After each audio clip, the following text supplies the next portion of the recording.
Hello friends, how are you? Welcome back to my YouTube channel Amit education hub. और आज हमारी English की class है, इंग्लिश ग्रामर, जिसमें हम पढ़ेंगे टेंसेस के बारे में। तो स्टार्ट करते हैं।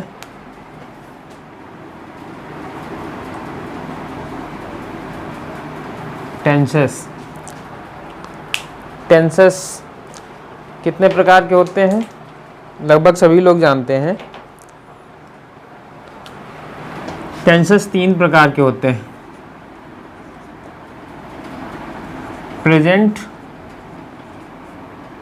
टेंस, पास्ट टेंस और फ्यूचर टेंस। टेंसेस 3 प्रकार के होते हैं: present, past tense, future tense. Present tense यानी वर्तमान काल। प्रेजेंट टेंस मतलब वर्तमान काल।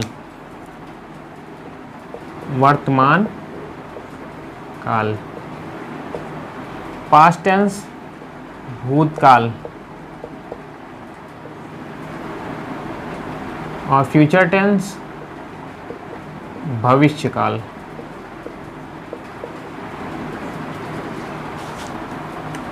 टेंसेस जब हम अच्छे से सीख लेंगे तभी हम उनका अनुवाद कर पाएंगे, ट्रांसलेशन कर पाएंगे।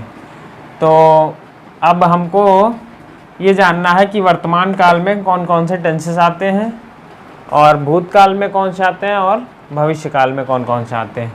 तो वर्तमान जो चल रहा है, जो इस समय जितनी भी घटनाएं घटित होंगी, वो सारी एक्टिविटी जो प्रेजेंट टाइम में हो रही हैं वो वर्तमान काल में आएंगी।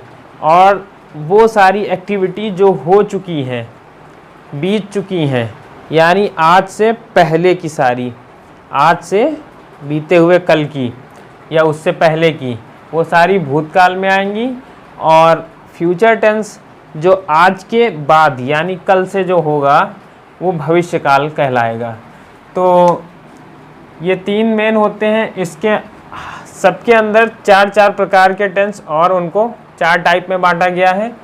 तो अभी फ़िलहाल हम इंट्रोडक्शन दे रहे हैं टेंसेस का। तो इंट्रोडक्शन में सबसे पहले मैं आपको एग्जांपल दे रहा हूँ, आपको बताना है कि सही है या गलत। तो पहला एग्जांपल है हमारा,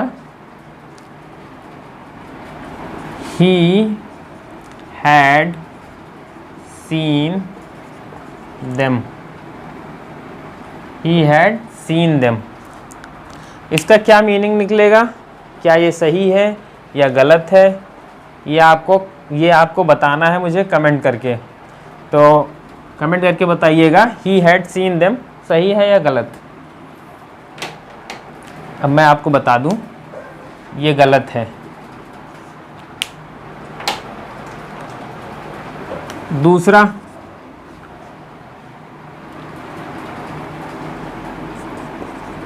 they have completed MBA last week।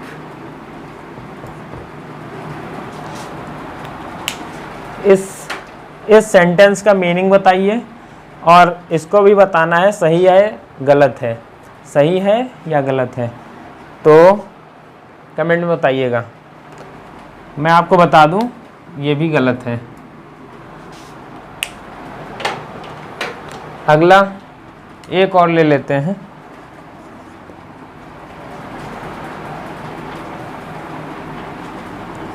Who is reading here for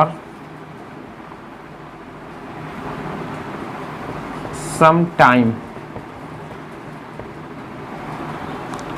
इस वाले सेंटेंस को देखिए और बताइए ये सही है या गलत और इसका क्या मीनिंग निकल रहा है। जो कुछ अभी तक आपने सीखा है इंग्लिश के बारे में, उसके अनुसार आप इसको देख के बताइए ये सेंटेंस सही है या गलत है। और अगर गलत है तो क्यों गलत है, सही है तो कैसे इसमें रूल लगा हुआ है जिसके कारण ये सही है। कमेंट में बताइएगा। मैं आपको बता दूं ये भी गलत है। इस प्रकार आपने देखा कि ये 3 सेंटेंस जिसका कुछ आप मीनिंग निकाल रहे होंगे, आपको लग भी रहा होगा कि हो सकता है सही है, लेकिन ये गलत है। अब इन तीनों का सही क्या होगा, मैं इन तीनों का सही बता दे रहा हूँ ट्रांसलेशन, फिर इसका मीनिंग भी बताएंगे। इसका सही हम बता रहे हैं। अब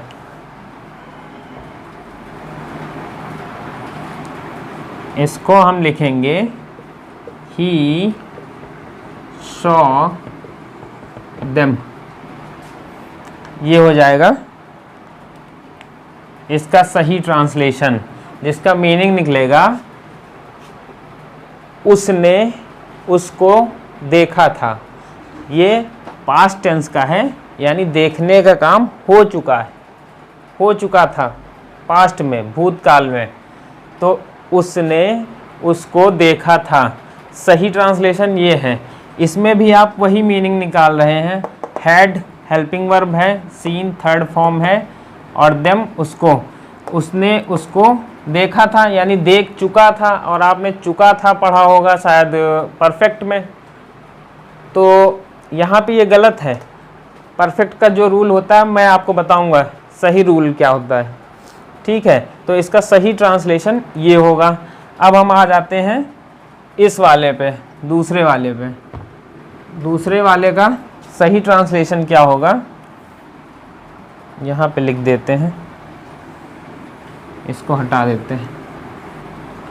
दूसरे वाले का सही ट्रांसलेशन ये होगा,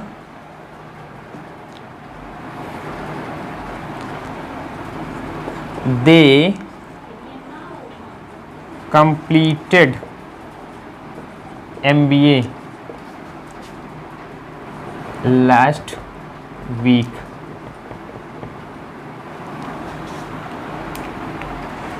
तो इसमें देख लीजिए आप, इसका मीनिंग आप निकाल रहे होंगे, उसने पिछले सप्ताह अपना MBA कंप्लीट किया है। पिछले सप्ताह, अब ये बात हो रही है भूतकाल की। भूतकाल में, भूतकाल आने पे हम समझ जाएंगे कि इसमें प्रेजेंट का रूल लगेगा ही नहीं। जब यहाँ लास्ट वीक हमने देखा, यानी कि यहाँ से हमको पता चला कि ये भूतकाल का है, और जब भूतकाल का है तो इसमें प्रेजेंट का हेल्पिंग वर्ब कहाँ से आ जाएगी, ठीक है। तो इसका सही ट्रांसलेशन ये होगा, वे उन्होंने कंप्लीटेड MBA लास्ट वीक, उन्होंने पिछले सप्ताह MBA कंप्लीट किया है। यानी कि जिसमें भूतकाल मेंशन कर दिया गया, ये जो टाइम पीरियड है इसको मेंशन कर दिया गया है, टाइम को, तब इसका ट्रांसलेशन ऐसे होगा। ये पास्ट इंडेफिनिट में, पास्ट इंडेफिनिट में सेकंड फॉर्म लगती है, सेकंड फॉर्म लग गई। अब जिनको नहीं पता अभी रूल में बताऊंगा, फिलहाल ये आप समझ लीजिए ऐसे कि पास्ट इंडेफिनिट में सेकंड फॉर्म लगती है सब्जेक्ट के साथ में। तो they completed MBA last week, ये इसका सही ट्रांसलेशन है, और ये गलत है, ये गलत है। और एक और एग्जाम्पल जो हमने लिखा था, तीसरा वाला, क्या लिखा था, who is reading here for some time. Who is reading here for some time, इसका ये मीनिंग आप निकाल रहे होंगे, आई थिंक, जैसा मैं समझ रहा हूँ, कि यहाँ पर कुछ समय से कौन पढ़ रहा है, यह मीनिंग निकाल रहे होंगे आप। इसको आप सही भी समझ रहे होंगे, लेकिन ये गलत है। इसका सही ट्रांसलेशन ये होगा,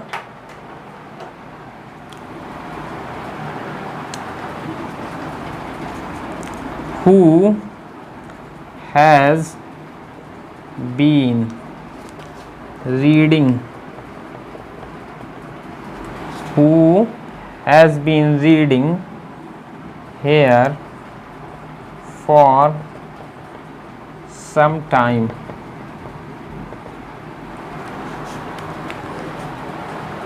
इसका सही ट्रांसलेशन ये होगा। अब कैसे होगा, इसमें दिया हुआ है समय, समय ड्यूरेशन दिया हुआ है टाइम का, सम टाइम कुछ समय से। एक तो टाइम होता है स्पेसिफिक टाइम, टाइम दिया हुआ हो 9 बजे 10 बजे 11 बजे या किसी भी समय को दिया गया हो, आज कल परसों, तो उसमें सिंस लग जाता है, अभी आगे रूल में आपको बताएंगे। और ये जो ड्यूरेशन दिया होता है तो ड्यूरेशन में फॉर लगता है।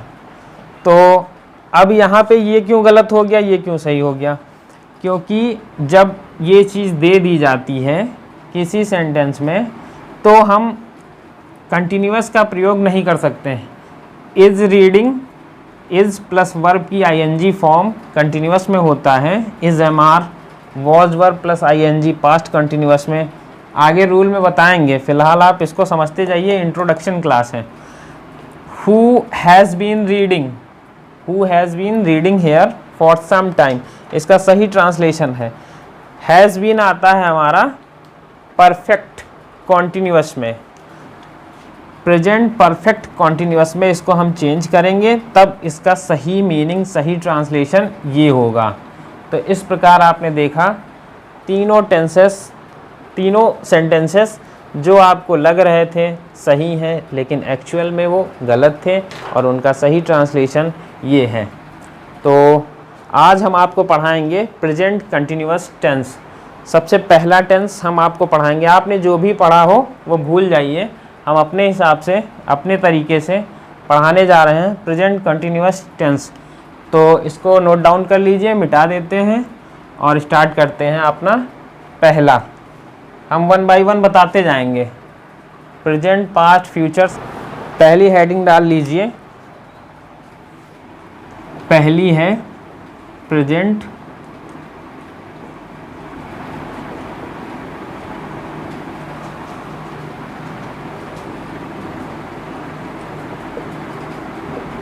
प्रेजेंट कॉन्टिन्यूअस टेंस, पहली हेडिंग ये डाल लेते हैं और इसमें हम आपको बताते चलते हैं।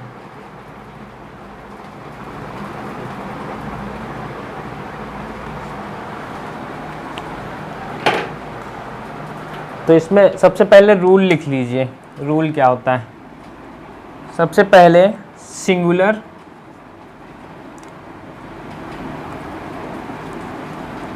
सिंगुलर प्लूरल, सब्जेक्ट होता है सिंगुलर प्लूरल और आई और यू। आई और यू को हम अलग से पढ़ेंगे, हर एक टेंस में आई और यू को हम अलग से पढ़ेंगे। सिंगुलर प्लूरल अलग से पढ़ेंगे, आई और यू के बारे में अलग से जानेंगे, ठीक है। तो इसका रूल ये होता है कि सिंगुलर के साथ इज़ लगता है, सिंगुलर के साथ इज़ लगता है। प्रेजेंट कंटिन्यूअस टेंस में सिंगुलर के साथ इज़ लगता है। इज़ होता है हेल्पिंग वर्ब, हेल्पिंग वर्ब। जब किसी सेंटेंस में 2 वर्ब दी होंगी, एक एक्शन वर्ब होगी तो दूसरी हेल्पिंग वर्ब होगी, तो उसी हेल्पिंग वर्ब को इज़ बोलते हैं।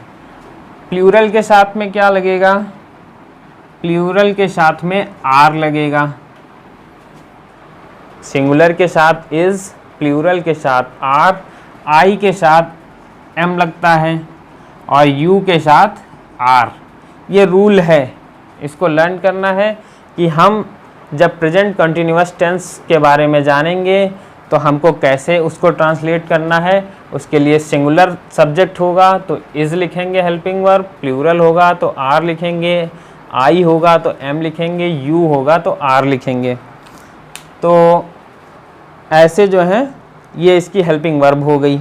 अब जो मेन वर्ब होगी वो क्या होगी, मेन वर्ब क्या होगी, मेन वर्ब में वर्ब की फर्स्ट फॉर्म जो बेस फॉर्म होती है, बेस फॉर्म जो एक्चुअल में होता है वर्ब, उसके साथ में प्लस आईएनजी लगाएंगे, आईएनजी लगा देंगे तो ये हमारी वर्ब की जो ट्रांसलेशन है वो आईएनजी के साथ किया जाएगा, हेल्पिंग वर्ब प्लस वर्ब की आईएनजी फॉर्म। जैसे कि हम आपको बता देते हैं, जैसे कि गोइंग, गो के साथ में आईएनजी लग गया, गो बेस फॉर्म, गो का मतलब जाना, उसके साथ आईएनजी लग गया, गोइंग हो गया। कम, कम का मतलब आना, और कम के साथ जब आईएनजी लगेगा तो यहाँ से ई मिटा दिया जाएगा, आईएनजी, तब हो जाएगा कमिंग। इसी तरह राइट का मतलब लिखना, और इसके साथ आईएनजी लग जाएगा, ई हटा देंगे, यहाँ से ई हट जाता है, तो ये हो जाएगा गोइंग, कमिंग, राइटिंग एट्सेट्रा। जितनी भी वर्ब हैं उनके साथ आईएनजी लगा देंगे, तब प्रेजेंट कंटिन्यूअस टेंस में सिंगुलर सब्जेक्ट होगा तो इज लगाएंगे, प्लूरल होगा तो आर लगाएंगे, आई होगा तो एम लगाएंगे, यू होगा तो आर लगाएंगे, वर्ब की आईएनजी फॉर्म होगी, जैसे कि गोइंग, कमिंग, राइटिंग एट्सेट्रा। ठीक है, अब हम आपको कुछ दे रहे हैं सेंटेंसेस। अब हिंदी में कैसे पहचानेंगे ये भी जान लीजिए, इसको मिटा देते हैं। हिंदी में लिखा होता है कोई काम हो रहा है, यानी कि रहा है, रही है, रहे हैं, मेनली यही हिंदी में लिखा होता है। वाक्य के अंत में, वाक्य के अंत में यही लिखा होता है। अब हम एग्जाम्पल से लेके चलते हैं कि मान लो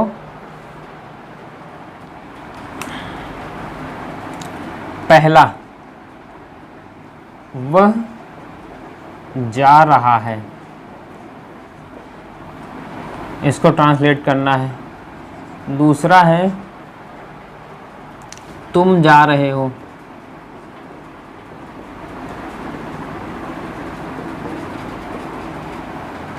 तीसरा है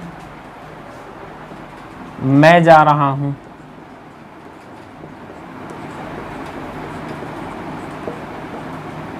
मैं जा रहा हूं।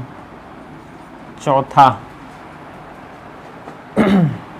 अभी वो इंट्रोगेटिव भी बताएंगे, नेगेटिव भी बताएंगे, सारे बताएंगे। सबसे पहले हम सकारात्मक सेंटेंस लिख रहे हैं, अफर्मेटिव। हम जा रहे हैं, और लिख लीजिए हम जा रहे हैं, और आ जाते हैं वह जा रही है,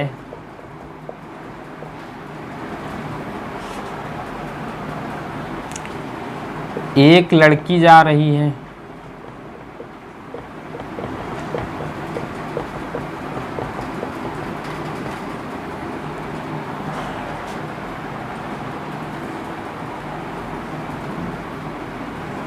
दो लड़कियां जा रही हैं।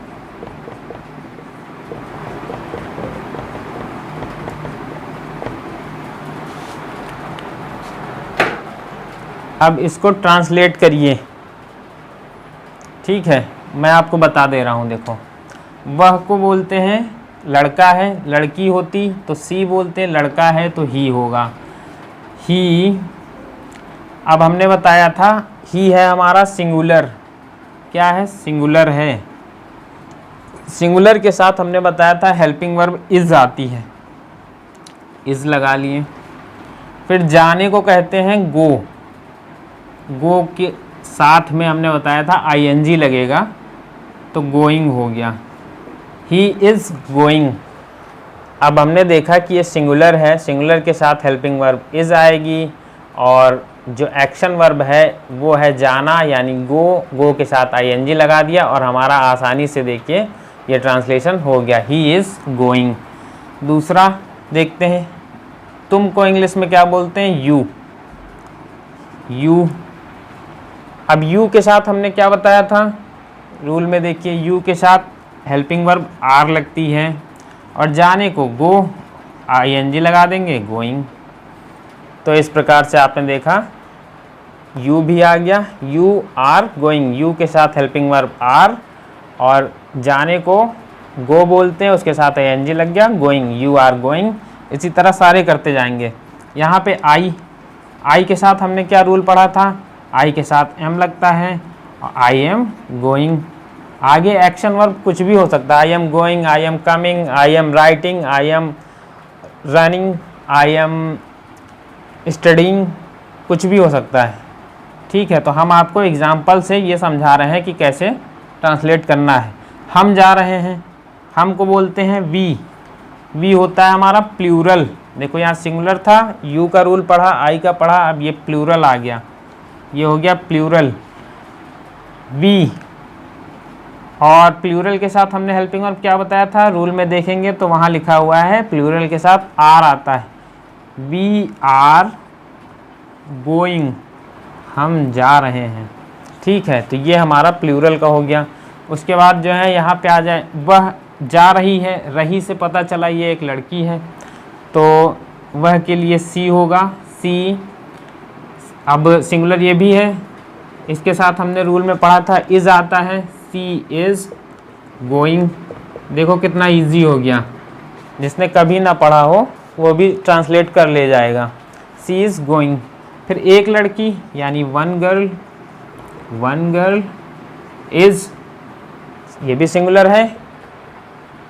दो या दो से अधिक लोगों को प्लूरल कहते हैं, दो से कम यानी एक हमारा सिंगुलर होता है, सिंगुलर यानी सिंगल, एक, वन गर्ल इज गोइंग। फिर दो लड़कियां, टू गर्ल्स।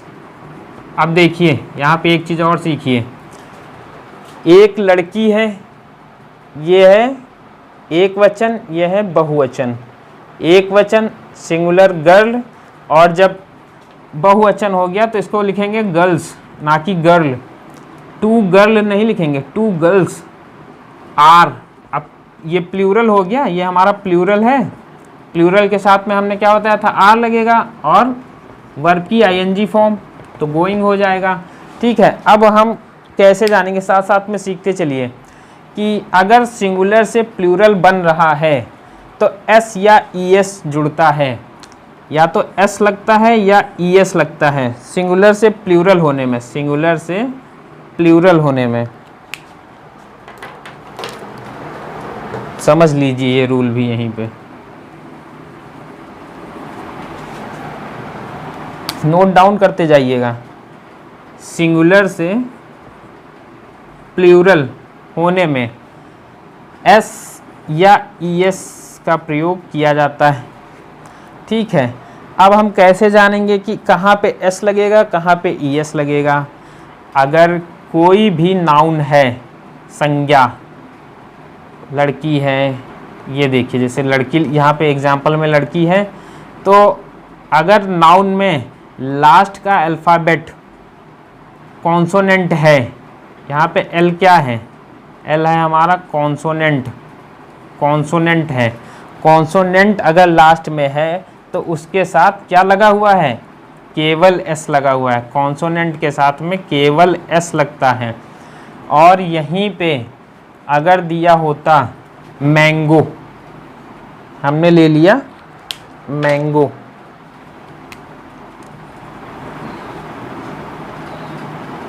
मैंगो, अब ये मैंगो आ गया, आम, और एक से अधिक आम है तो उसको हम कैसे जो है, मैंने लिया था मैंगो, मैंगो। अब मैंगो में यहाँ पे हम देख रहे हैं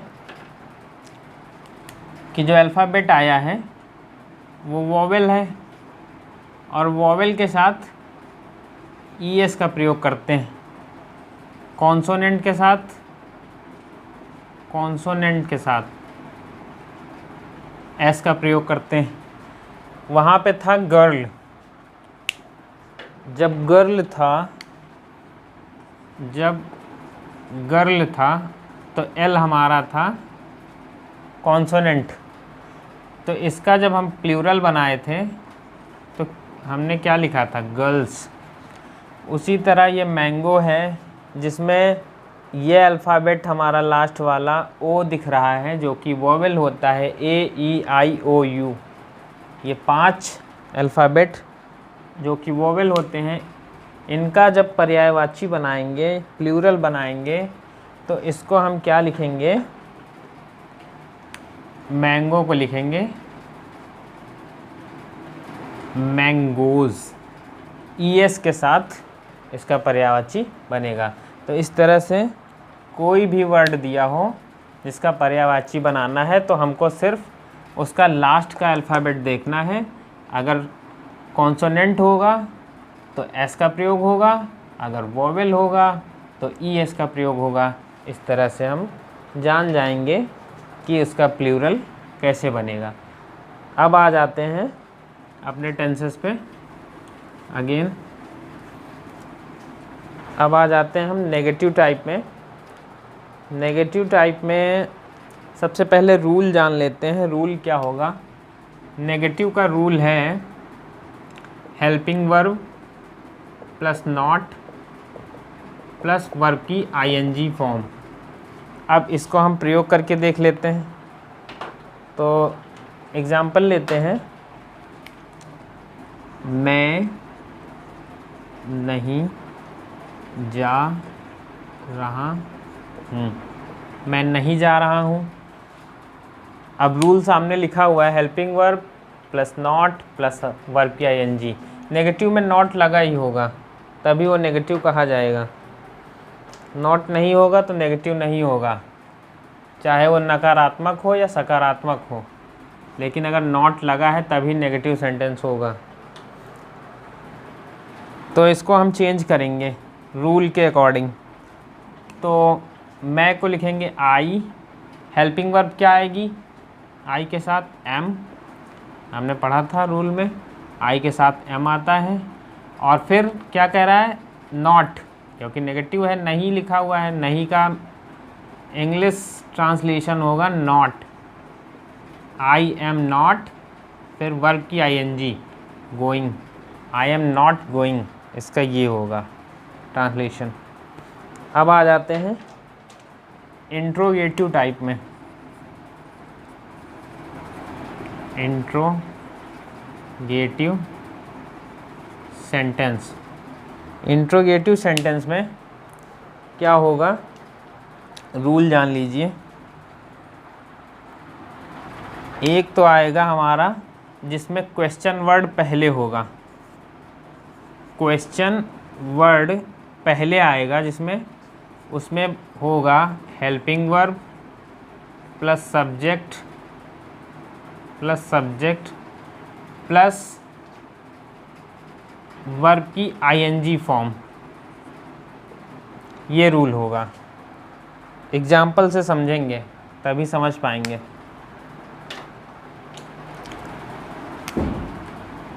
क्या तुम जा रहे हो, क्या तुम जा रहे हो, क्या तुम जा रहे हो। तो यहाँ पे क्या क्वेश्चन है, हो गया क्वेश्चन वर्ड सबसे पहले आ गया।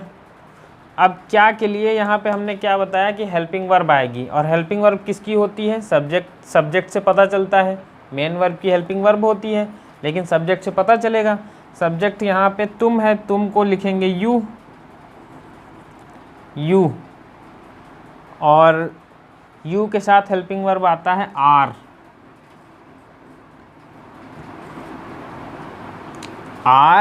यू।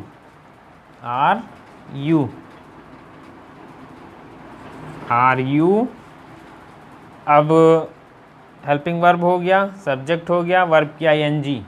आर यू गो लिखा हुआ है तो गो के साथ ING लग जाएगा, आर यू गोइंग, क्या तुम जा रहे हो, आर यू गोइंग, ये इसका ट्रांसलेशन हो जाएगा। और एक इंट्रोगेटिव और आता है, इसी में आगे लिखते हैं, दूसरा, तुम कहाँ जा रहे हो?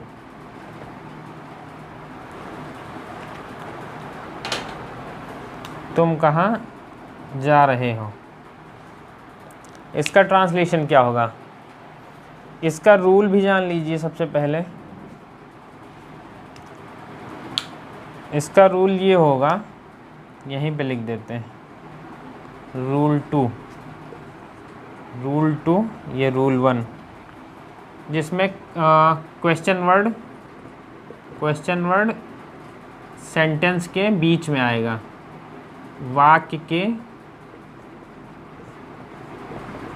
बीच में होगा। क्वेश्चन वर्ड वाक्य के बीच में। तो रूल क्या होगा? तो सबसे पहले क्वेश्चन वर्ड का ट्रांसलेशन करेंगे।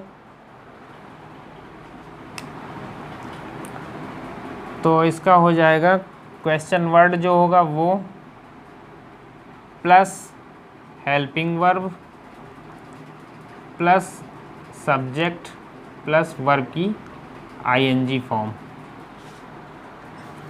ठीक है, ये रूल याद करते जाइए। क्वेश्चन वर्ड जो होगा वो आएगा, फिर हेल्पिंग वर्ब, फिर सब्जेक्ट, फिर वर्ब की आईएनजी फॉर्म। अब हम एग्जाम्पल से आपको समझाते हैं। तुम कहाँ जा रहे हो, इसको हम कैसे ट्रांसलेट करेंगे। तो क्वेश्चन वर्ड इसमें सबसे पहले है कहाँ। क्या पूछा जा रहा है? कहाँ। कहाँ को इंग्लिश में बोलते हैं वेयर। सबसे पहले इसी का ट्रांसलेशन करना है। जहाँ पे क्वेश्चन पहले पूछा गया है, यहाँ पे क्या, तो क्या को व्हाट बोलते हैं, लेकिन व्हाट नहीं लिखा जाएगा, क्योंकि क्वेश्चन वर्ड जब पहले आ जाता है तो उसका ट्रांसलेशन नहीं होता है। हेल्पिंग वर्ब सबसे पहले आती है और फिर जो है सब्जेक्ट आता है, फिर वर्ब की आईएनजी फॉर्म आती है। तो आर यू गोइंग का मतलब हम समझ गए, क्या तुम जा रहे हो, आर यू गोइंग। यहाँ पे क्या है, यहाँ पूछा गया तुम कहाँ जा रहे हो, तो कहाँ की इंग्लिश में क्या बोलते हैं कहाँ को, वो लिखेंगे वेयर। अब सब्जेक्ट पे नज़र डालेंगे, क्योंकि सब्जेक्ट के अनुसार ही हेल्पिंग वर्ब आएगी। तो सब्जेक्ट यू है, यू के साथ क्या आता है आर। तो यहाँ पे अब हेल्पिंग वर्ब लिखना है, तो यहाँ लिखेंगे आर, वेयर आर। फिर सब्जेक्ट हमारा है यू, हेल्पिंग वर्ब, उसके बाद सब्जेक्ट यू, जाने को गो के साथ में आईएनजी लग गया। ये हो गया हमारा वेयर आर यू गोइंग, तुम कहाँ जा रहे हो। वेयर आर यू गोइंग, सबसे पहले क्वेश्चन वर्ड, उसके बाद हेल्पिंग वर्ब, फिर सब्जेक्ट, फिर वर्ब की आईएनजी फॉर्म। अब कैसे पता चलेगा, सबसे पहले नज़र हम ट्रांसलेट करने में सबसे पहले देखेंगे कि क्वेश्चन वर्ड क्या है, उसका ट्रांसलेशन वेयर। अब सब्जेक्ट देखेंगे, सब्जेक्ट तुम है, तुम के साथ हेल्पिंग वर्ब आर आती है, फिर आर लिखेंगे, फिर यू आएगा, सब्जेक्ट यू, फिर वर्ब की आईएनजी फॉर्म गोइंग। अब इसी इंट्रोगेटिव में नेगेटिव टाइप के इंट्रोगेटिव आते हैं, देख लेते हैं वो भी। नेगेटिव इंट्रोगेटिव, जिसमें नेगेटिव का प्रयोग किया गया हो, तो उसका रूल क्या होगा।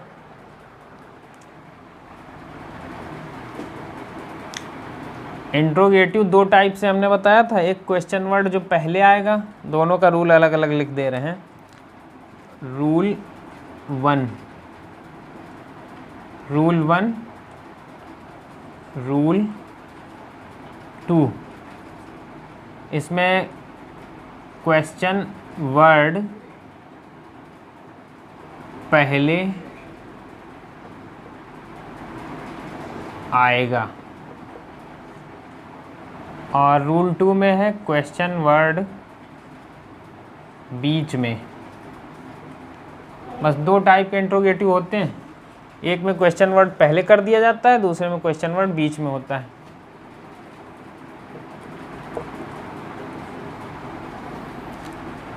क्वेश्चन वर्ड बीच में है तो दोनों का अलग अलग रूल होता है। ट्रांसलेशन का, अभी हमने बताया ही है आपको।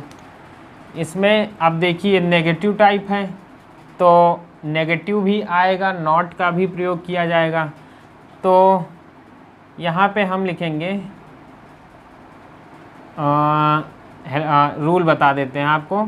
सबसे पहले आ जाएगा हमारा helping verb plus subject plus not plus verb की आईएनजी फॉर्म। इसको ऐसे ही रट लेना है, helping verb subject not verb की आईएनजी फॉर्म।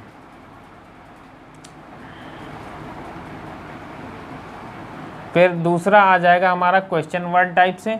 इसमें सबसे पहले क्वेश्चन, जो क्वेश्चन वाला वर्ड होगा, question word plus helping verb plus subject plus not और प्लस वर्ब की आईएनजी फॉर्म। ये रूल इसका होगा। अब दोनों का एक एक एग्जांपल देख लेते हैं जिससे हमको कंफर्म हो जाएगा। तो हमने एग्जांपल लिखा इसका, एग्जांपल क्या वह नहीं जा रहा है? क्या वह नहीं जा रहा है? क्या वह नहीं जा रहा है? अब इसको ट्रांसलेट करना है। कैसे ट्रांसलेट करेंगे? चलिए शुरू करते हैं। जैसे हमने बताया हेल्पिंग वर्ब आएगी। हेल्पिंग वर्ब कैसे पता चलेगी? सब्जेक्ट को देखकर। सब्जेक्ट यहाँ पर है वह, यानी ही सिंगुलर है, सिंगुलर के साथ इज़ लगाते हैं। तो सबसे पहले इसकी जगह पे हम लिखेंगे इज़। फिर सब्जेक्ट हमारा ही, ये देखिए सब्जेक्ट। फिर नॉट लगाना है, इज़ ही नॉट। फिर वर्ब की ING form going, is he not going? क्या वह नहीं जा रहा है? Is he not going? क्या वह नहीं जा रहा है?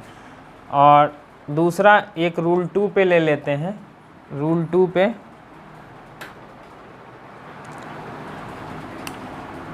एग्जाम्पल लेते हैं। तुम कहाँ नहीं जा रहे हो? तुम कहाँ नहीं जा रहे हो? तुम कहाँ नहीं जा रहे हो? तो इसको ट्रांसलेट कैसे करेंगे? ये रूल लिखा हुआ है सामने। Question verb, helping verb, subject, not, verb की आईएनजी फॉर्म। तो क्वेश्चन वर्ड इसमें है कहाँ। कहाँ का ट्रांसलेशन? Where, where. अब हेल्पिंग वर्ब आ जाएगी। हेल्पिंग वर्ब तुम को देख के पता चलेगा। तुम के साथ यू के साथ आर आता है, तो यू के साथ आर लिखेंगे। वेयर आर, फिर subject question verb, helping verb, helping verb आ गई। सब्जेक्ट, सब्जेक्ट है तुम, यू। Where are you. अब नॉट का प्रयोग होगा। नॉट, नॉट लिखा हुआ है, नॉट, वर्ब की आईएनजी फॉर्म गोइंग। इस तरह से ये ट्रांसलेशन भी हो गया। Where are you not going. तो देखा कितनी ईजिली जो है हम टेंसेस को ट्रांसलेट कर सकते हैं। ठीक है, आज के लिए बस इतना ही। फिर मिलते हैं अगली क्लास में। अगर आपको मेरा वीडियो पसंद आया है तो लाइक करिए, चैनल को सब्सक्राइब करिए, अपने दोस्तों के साथ शेयर करिए। Okay, bye.